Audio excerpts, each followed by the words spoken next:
For me personally, finally there's been a lot of discussion, a lot of talk, but what has excited me most is when work has been shown. So whether it was the Credit Relators Forum yesterday when they showed work, the China commercial or the Korea case, which of course won at Cannes, we knew about it, but the fact that it had actually become big. Today the Coke CMO showed the FIFA World Cup case. So I think finally, there's a lot of discussion, but it comes alive in the work which you put out. So that's excited. And now that there are cases coming up in Asia, which are not just television, but there are a lot of other stuff, activation, digital, like the Tesco case was. So finally for me is the work. And I wish there was a lot more work to shown. A lot of people showed work, but would be a lot more than what actually been shown. That thought is not going to go away. It was for those people who started in advertising, yesterday the book launch, Bal Mundkar did the book launch when he started his career 50 years back or 40 years back. So at that point in time also there would be uncertainty. I'm sure there will be uncertainty 20 years later. So that's the way of life. That worlds are changing, challenges may be different. 20 years back or 30 years back, the business was small, there was no scale. So uncertainty was how do you amplify, how do you make it big, how do you cover a country like India with a small scale. Today the challenges are different. There's a fragmented market, at one level, at another level, as Harish Manwani said, India has a large rural population. How do you cover them? How do you reach out to them? How do you have global sustainability? So these challenges remain. So I think it's a line which can be used in 15 years later in AdAsia also, or whichever forum. There will be a certain reality.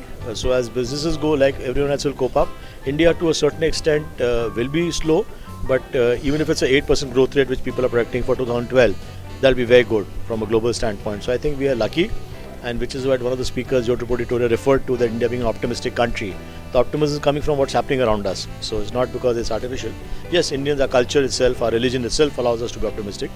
But to a great extent, slowdown is there. I think it won't be as dramatic as it's made out to be from an Indian context. Globally, of course, it may be bad. So I think there's a big advantage to us. Needless to mention, 2008 and 2009 what happened was a lot more painful. And a lot of us learned very quickly, whether it's saving costs, whether it's not making investments in the right manner, not going overboard on investments, whether it's about, being proactive in a lot of ways as far as getting your advertising to work, getting ROI going. Someone talked about return on investment, return on innovation, So I think all that will happen, so people are better prepared this time. So 2011 has been a very good year for us for various reasons. Got some of them external, not really internal. I think external factors were there. Some big account wins and some existing clients were really fired, won very well. I personally believe nothing will change. What I keep telling my teams, focus on your client's business. If your clients are successful, if your clients are not successful, you will gain from a short-term point of view, but a long-term it will come back to bite you. So if your clients are successful in what they're doing, they will not be successful all the time. It's humanly impossible to be successful all the time.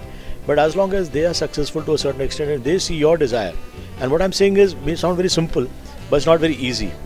A lot of us are focused on our businesses. Very few times are we on a regular basis focused on our clients' businesses. And I think the more focused we are on their business, we're going to be challenging times for them. So if they're challenging times for them, and we, in a way, even if clients understand that we're empathizing with them for their challenges, that's good enough. So I think that's a big issue for especially the media industry. Our agency business, media agency business, that's a big challenge. A lot of youngsters are so focused on driving rates down, on looking at ROI, on media ROI. That is my plan delivering and efficiency. That's one thing. A lot of them need to change their orientation, saying, listen, this is what my client's business is. What do I do in some manner to help you grow? You may not be successful. A lot of times you may not be successful. So that to me is a big one. I may say something very controversial to you personally. In my mind, it's a very good talking point, and we have created cells internally, so it's very good from a should I say a showcasing example, telling the world that we're also there. It's not business. It's not business yet. So I'll say that because it's fashionable to say it, So like I was saying to someone else in the morning, it's fashionable in these, and I'm not being candid, it's fashionable in these statements to companies to come and make, say one thing, do another thing.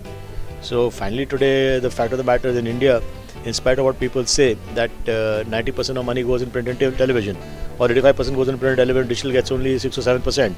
Now whether it will grow to 20% in 5 years' time, I don't know. So today, what we are doing, and I'm saying it openly, I tell my teams that you must understand the medium, but you can't move away from what is your bread and butter. So you have to integrate it, you have to build up case studies. We have built up case studies. So for example, for Coke, Joe Tripodi talked, we launched this Coke Studio this year, and we have a great story to tell. So it was a huge social media success. At the end of the day, having said that, it was on television. We did a simulcast on radio. So the day, every time there was a Coke Studio telecast, we would aim to get not only on MTV, also on Colors, because MTV itself was so niche, and we would get onto radio channels. But if you see the case, if I present the case to you, is there already. It's got Shortlisted Festival of Media, and we hope it will win. So if you see the case, it's a very romantic case from a social media point of view. But if you ask me, the delivery has come from radio and television. So I think that is, so to give you an honest answer, you can't miss the boat because you don't know when the tipping point. Because if I say this, a lot of people say you'll miss the boat. So you have to create two case studies which are integrated, which are surround. But at the end of the day, money, bread and butter is coming from social media. Social media is giving a lot of experiences, learning and all. But at the end of the day, today money is on printed television, and I have data to prove. So today one girl asked a question, I'm looking for that girl, I don't know if you're there in the session, she asked a question to the media agency heads that, the sites, do we interfere or not? The problem is today credibility of social media. Finally, credibility in this country is from the print medium and the television medium. So when an editor writes something that's taken a lot more seriously, then that may change.